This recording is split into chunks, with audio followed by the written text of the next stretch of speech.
Hi, I'm Terica Talbert, and welcome to my YouTube channel, Tuesdays with Terica. Hey, so this week's episode is with my aunt and uncle, Reverend JE Young and Miss Pauline Young. They have celebrated 69 years of marriage, and this episode is really good. Stay tuned. Hope you enjoy it.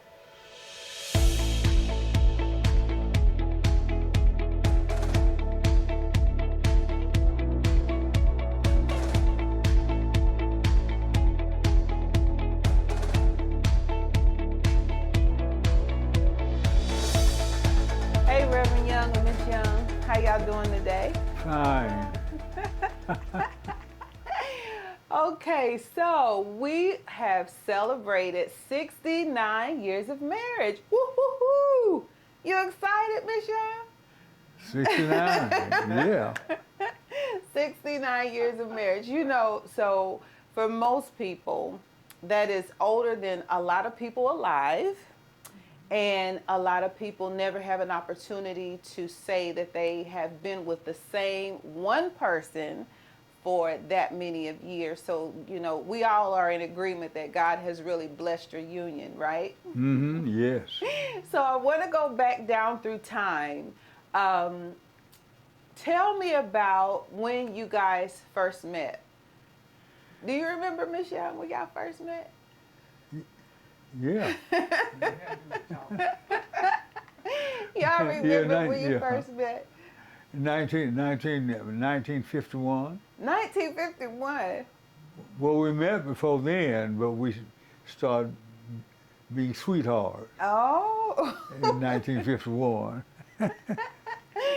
Okay, so 1951, that's when y'all met and y'all became sweethearts. Yeah. Now, okay, so I've seen pictures of Aunt Pauline when she was, Look at you the know, camera. in her younger days. Now, not that she's not a peach now, but when she was in her younger days, she was a peach. What do you think made her choose you? Say that again. What made? What do you think made her choose you? Back then I was handsome and young and could talk a lot. Oh, okay, okay. Miss Young, what you think? What you think? How did you know Uncle John was the one? Oh, he just kept picking at me, you know, and doing little touches and grinning all the time and calling me. And I said, what? I just said to myself, what the There was no telephone. I would talk to you when you were coming down the street from the school, and I had to pass your house to go up the street. And you got the place that she sit on the porch all the time just to see me come up the street. Oh, she started waiting on you. brother? Oh my goodness. Okay, so she chose you, but you chose her too. So Yeah. what do you think made you choose her? I think that, and I even say that now when I pray, I thank God for her, because when you get older, you realize a lot of things that you don't realize when you're young. Mm-hmm. So I feel like to me that Pauline was a gift to me from God. Mm-hmm. And that's why we have been together so long. We never have been separated, for the exception when I was out of town going to the convention, or when I was driving. I drove long distance, Mm-hmm. and when our baby was born. The only time that we had been separated was that time when she was in the hospital, and when she first went into the hospital, we had 2 kids, and then another one. And I wasn't driving then, I was working in the plant. Mm-hmm. And later on, I was promoted. Well, they wanted some drivers, and since I could drive a 18-wheeler, Mm-hmm. they asked me to drive, and I started driving. And so these are some of the things that happened. But Pauline has always been a great asset to me and have helped me. And I don't guess if I talk about me going into the ministry at this particular time. Can I do that? Yes, sir. You Well, can say whatever you I want. I used to go to church. Pauline was a member of Mount Emmanuel Baptist Church on Spartanburg Street. I was a member of Springfield Baptist Church, and I lived in Little Texas when we grew, you know, when my mother died. I was about 12 years old, and Dad had one sister lived in Greenville, named Maud, and she wanted Daddy to help raise us. And the children, my sisters was older, and there were 3 of us younger, but we all moved to Greenville except Mary. She was my oldest sister. She was already here.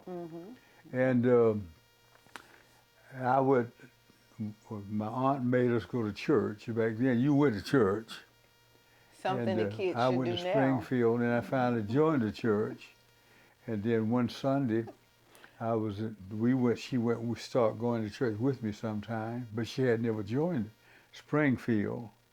And one Sunday morning, she came up and joined the church with me, and we've been in church together ever since. And in 1958, we bought this home. And I think I mentioned this before when we had an interview that, you know, there was not much money, but I had always dreamed of having our own home and so forth, and having a family, because I always loved children. And I went into ministry in 1969, and in 1965, it was 65, even with Pauline being married and had 3 children, I went off to school, went to Morris College. And she went to work to help me go. And that was a blessing to me because that was the only way that we could survive. And it's strange to say it that we had never been out of debt since we married, and it was tough because there wasn't no money back. You didn't make money back in the 50s. Just 50 cents an hour, 75 cents an hour. But I was blessed because even with that little small amount, I bought this house. It was a new house in 1958. So that was something like 5 years after we were married. I took that little $18 and $20 a month, and I worked 2 jobs and made enough money to make the down payment on this house, which was $750. And we moved in it, and we've been here ever since because I did a lot of addition to it and so forth. But Pauline has been a great wife, and I thank God for her each and every day because she was a good mother. And even at that particular time, I messed around and got a good job, and that was John D. Hollingworth. That's when I started driving. And so we've been together ever since, and then we had 2 more children. So we had 3 girls and 2 boys. We still, 3 are still living, 2 boys and a baby girl. 2 of them are deceased. But I still learned to thank God for them. You know, I love them and I hated to see them go, but I was able to thank him for the 43 years that I had Tasha, and 63 years that we had the oldest girl, Colette. So I don't have no complaint. And then we have the young ones, and we're just blessed. Your grands, which And I know maybe you she love want to them. say something else, and you know, I've learned through the years that when I want to see my children, I just look at the picture, close my eyes, and think about them, and hear their voices, and they become a reality. And so I just, you know, I had a recognition once, and I saw both of them together. That's been after their death. They stood in the door, and Tasha said to me, Colette said to me, Dad, it's all right. And it just helped me to learn to be thankful to God and to realize the fact that all of us one day would have to go. Like the book of Job says, the way of all the earth. And I'm ready. And don't ask me why that I have been here out of my family. And I was the 7th child. An old lady told me once, the 7th child is a lucky child. it's a lucky number. And in the Bible, you talk about the number 7, Yes. 7, 7. Yes.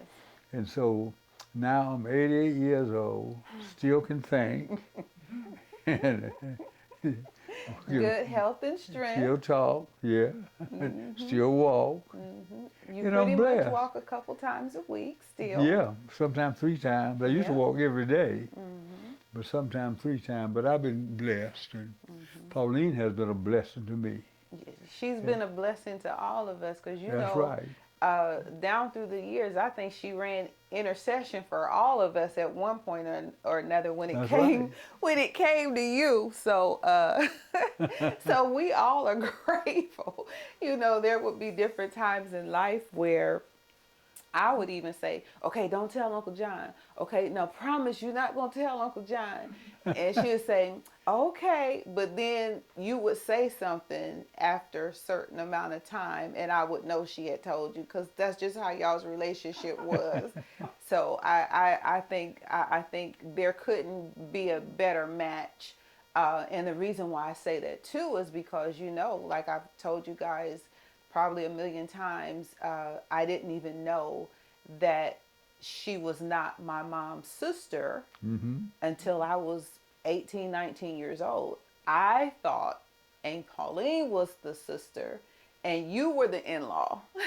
But it wasn't until we were having conversation after I had, you know, graduated high school and moved down here that we were talking, and she said, well, you know, that's your mother's brother. And I was like, no. And so that's how I found that out, because of the relationship that they shared. So the relationship that they shared kind of trickled to us as nieces and nephews, but really sons and daughters. So we are all very grateful for Aunt Pauline being the one that kind of filtered her. And I think that you niece and Boyd, was, well, every time your mama come, my sister came home from Ohio, she come here. And she stayed together, and we stayed together. And everybody, even the church members, thought your mama, well, my mama was my wife's sister, but she was my sister. Right. And they learned over the years that Pauline and Mamie, well, you know, she was, you listening, that Pauline was just in our family. She married into my family, and she became y'all aunt through me. And we love you all, and I guess you all, you don't want to say it, and I need to be careful about saying, but you all have, your mother has been closer to me than all my siblings, and then we all loved each other. And but we always had a common bond, and you all need to take it up. And I want you to know we appreciate you now, and even my children, our children, look at you as a sister to them, and we have accepted the fact that you, since we're getting old and you're here with us, that you were sent by God to be with us. And what has happened, y'all present, and you, Lance, and Mark, and Tanya, you have made me lazy. That's Things what I we're used to do, I can't do it anymore. That's what And I want to tell you that when we first came to Greenville years ago, and we have always had friends. My mother, who passed earlier, taught us to put us in church. We went before Daddy started going to church. But thanks be to God that he got saved before he passed. Daddy lived about 81 or 82. And none of my siblings have reached the age of me. None of them. Right. None of them. And I don't have any biological sisters or brothers. Well, I do have a couple, but I don't call them half-brothers. They are my brothers too.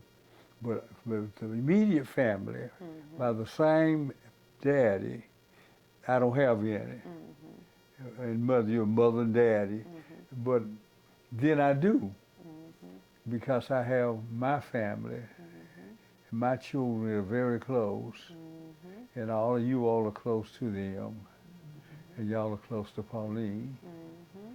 And sometimes when I can't say nothing to get Pauline to see it, y'all will say it. Mm-hmm. and she'll We have to listen. tell. We have to tell. Yeah. We have to tell that young one. That young one kind of gets That's right. everybody in And shape. let me, I don't know who Pauline want to say it, tell her how many children we have, grand. It was 5 of us. Mm-hmm. 5 children. 5 children. We said, what, 3 girls and 2 boys. Mm-hmm. And then we have what, 9 grandchildren. Uh-huh. Mm-hmm. And I then think we it's have 13 13 great-grands. great grand and 1 great Great. grand. And the thing that the thing that I'm so grateful for is the fact that I have been able to hold all of them in my hand. Mm-hmm. And God has certainly answered my prayer because I prayed and asked the Lord, let me live long enough for them to grow up and be able to remember me when I'm gone. And God has done that.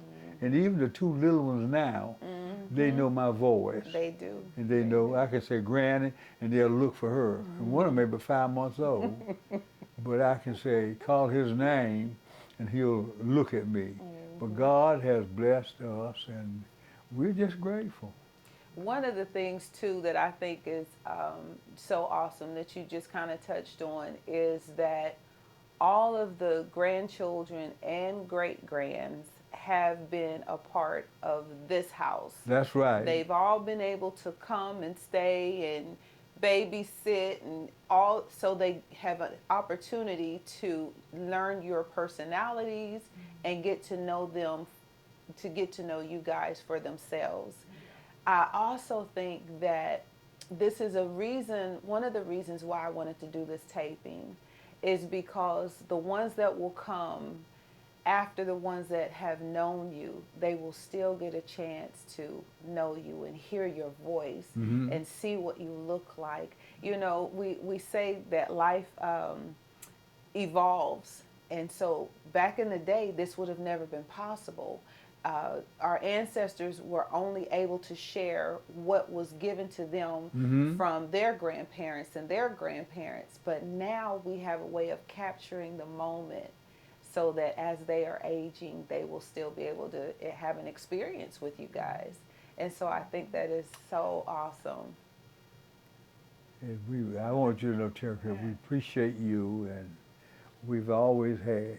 And this house, this home here, as you stated, every holiday, you had dinner, like Thanksgiving, Christmas, 4th of July, all the Labor Day. We've had dinners in this house together.